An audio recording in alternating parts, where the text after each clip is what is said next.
형제자 여러분 안녕하세요. 오늘은 9월 9일 월요일 승리의 노래를 부르게 하시는 하나님이라는 제목으로 사사기 5장 1절부터 18절까지를 묵상합니다. 자, 1절부터 보면 5장 전체는 이 드보라와 바락이 전쟁에서 승리하고 승리케 하신 하나님 앞에 찬송의 시를 올려드립니다. 1절 보십시오. 이날에 드보라와 아비노암의 아들 바락이 노래하여 이르되, 승리 후에 기뻐하며 찬양하는 것이죠. 많은 사람들이 어려운 가운데 있다가 문제를 해결하고 그 다음에 넘어가면 그 다음에 금방 하나님을 잊어버리기 시작합니다. 그래서 마치 자기가 잘나서 그렇게 모든 것이 된 양 하나님을 잊어버리고 그 승리와 그 기쁨에 도취해버립니다.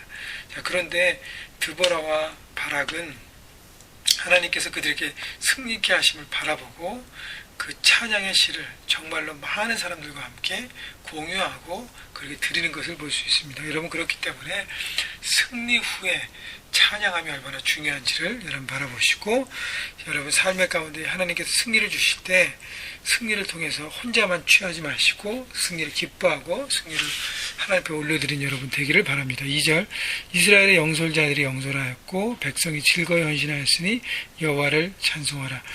자, 이스라엘의 지도자들이 리더십을 잘 발휘하고 백성은 즐겁게 따라가고 헌신하고 그래서 하나님을 찬양할 수밖에 없다고 얘기합니다.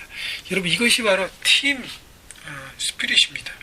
어떤 공동체나 어떤 교회나 가정이나 모든 곳에서, 직장도 마찬가지고요.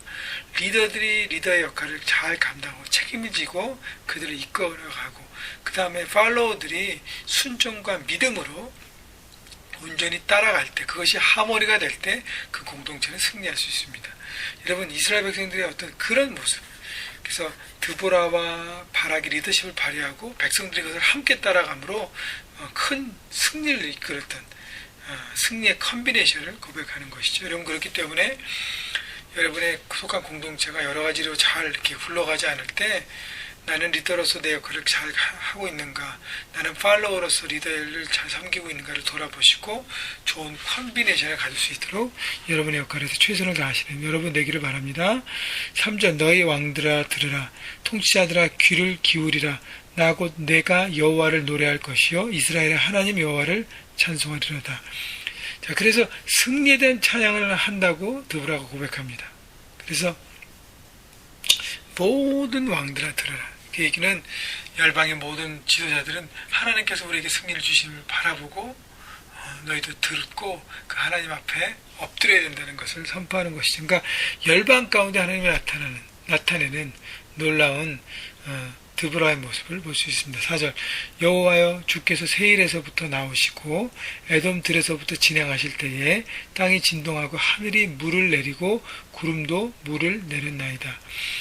자, 세일에서 나오시고는 뭐냐면 출애굽했던 그 땅, 하나님께서 출애굽할 때도 함께 하셨던 것처럼 에돔들에서부터 진행하실 때 땅이 진동하고, 그 얘기는 뭐냐면 전쟁의 현장에도 같이 하셨다는 것이죠.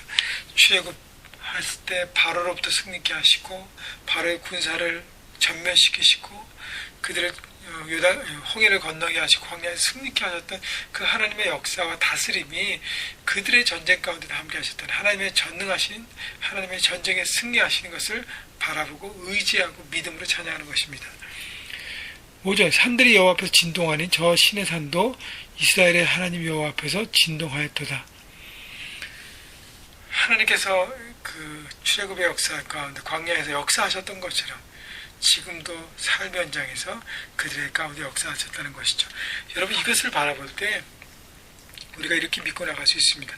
그 구약의 말씀의 성경에 기록된 하나님의 모든 역사가 지금 우리가 믿고 따라갈 때도 나올 수 있다는, 하나님을 의지하고 바라보는 그런 여러분 모두가 되기를 바랍니다. 7절, 이스라엘은 마을 사람들이 그쳤으니 나 드보라가 일어나 이스라엘의 어머니가 되기까지 그쳤도다. 무리가 새 신들을 택함으로 그때 전쟁이 성문에 일어났으나 이스라엘의 4만 명 중에 방패와 창이 보였던가. 자, 이스라엘 백성들이 하나님 앞에 범죄하고 이방 민족의 어떤 지배를 받고 압박을 받을 때 그 어물한 시대에 8절 보시면 무리는 새 신들을 택하고 우상에 절하는 것에 미쳐 있고, 그래서 이스라엘의 많은 사람들 중에, 군대 중에 아무 무기도 없이 대적과 싸울 수 있는 능력도 없을 때, 그때 7절에 보니까 드보라가 이스라엘의 어머니 되기까지 그쳤다. 그게 뭐냐면 드보라가 이스라엘의 어머니가 되기로 자청하고 리더십을 발휘했던 것이죠. 자녀를 품듯 백성들을 품고 아브라함 시대에 하나님의 능력 가운데 돌파할 수 있도록 앞장선 것입니다. 누군가의 헌신이 있었다는 것이죠. 9절 내 마음이 이스라엘 백성을 사모함은 그들이 백성 중에서 즐거이 헌신하였으니 여호와를 찬송하니.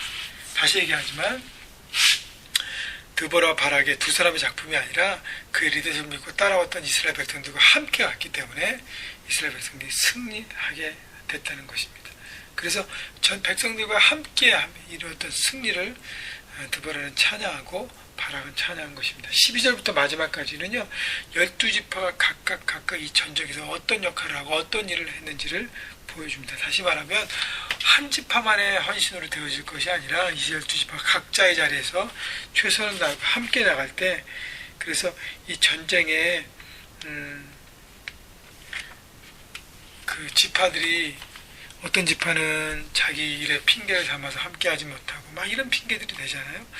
그런 일 때문에 안타까운 일들이 있는데, 여러분 우리가 한 공동체를 섬기고 하나님의 교회를 섬길 때 어떤 사람들은 자기 핑계를 대고 자기 주관에 강하고 자기 눈에 보여서 이렇게 마땅치 않으면 불평하고 불만스럽게 생각하고 하나됨을 깨는 많은 사람들이 있습니다. 여러분, 그렇기 때문에 중요한 것은 자기 일에 머무르면, 자기 생각에 머무르면 하나님의 일들을 할 수 없습니다. 내려놓고 하나님께서 이 민족 가운데, 이 공동체 가운데 무엇을 이루실까를 바라보고 함께 헌신할 때 하나님의 일을 이룰 수 있는 것입니다. 여러분, 이 한 주간도요, 여러분이 속해 있는 그곳에 여러분 최선을 다해서 헌신하셔서 그곳에서 귀한 함을 이루셔서 가정과 일덕 가운데 승리하신 여러분 모두가 되시기를 주님의 이름으로 축복합니다.